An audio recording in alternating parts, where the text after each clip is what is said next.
Universidad Central. Natuwa ang pare dahil hindi daw siya mahirap iyaran ng trabaho at makapangasawa. Hirap din si Pati Damaso, nagmumulong ng isang asawa, kaya lumapit siya kay Tingale at hindi ka na binataan niya. Pagpunta tayo kay Tingale. Pinamugdaan si Tingale, ngunit sumunod din siya kay Pati Damaso. Samantala, si Pati Sadi naman ay umali sa pagpapaloob pa rito, kaya yung dati. Matusot pa rin siya, sinukat na magandang araw. Tinanong ng pari kung ano ang kailangan niya. Dahil pumilit ang pag-iyak-iyakan si Tukas at sinabing nagsadya siya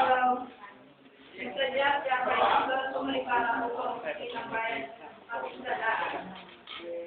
Siniparo siya, ayaw lang itong magbayad.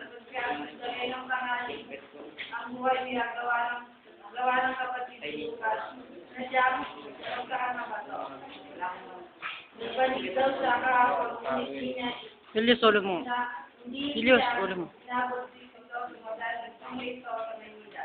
Nag-iwan din daw ito sa may parang nalimang sa Angkolo at umiisipon na lang siya magpapakita kahit kailan.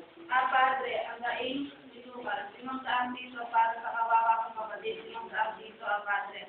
At ano ang ibig mo ngayon? Tanong ni Padre Sarde. Sabihin mo sa ninyo sa aking alang-alang sa Diyos, ang nararapat mong gawin. Ang Padre ay laging nagbibigay ng mabuting payo at sinong nagsabi sa iyo, hindi ka taga rito. Nakikilala po kayo, Padre, sa buong lalawigan. Nangihilat ang mata ng paring lumapit kay Tukas at siya yung pinaraya. Sinabi mo siya kay Tito Tumaw at magpasalamat dahil hindi siya sinabilang ko. Nilingin mo kasi maaari niya makausap si Padre Damaso lalo nalisigaw si Padre Sabi at pinaraya si Tukas. Lumabas si Tukas na bumubulong. Ang tarong ito ay kagaya din ng isang kapatid na bayan na mabuti ang dahil magbayan ng mabuti ay. Dahil sa pagsigaw ng pura ay naglapitan sila Padre Damaso at isang at dinayo. Sinabi ng purang Diyos ay isa lamang ang masuka na nagpapalibot at ayaw magbalat ng buto. Pagkatapos doon ay kinuha ni Padre Salve ang kanyang sundero basta upang tumungon sa ubet.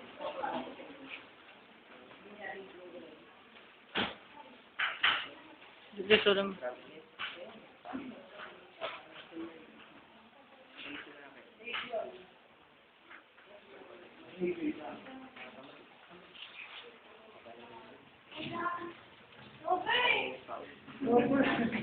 Ano ang Robert? Ako yun.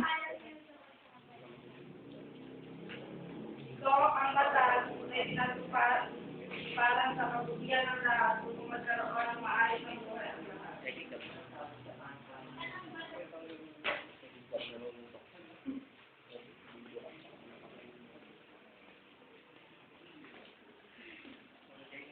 Wala ka dyan. Anong batas yun?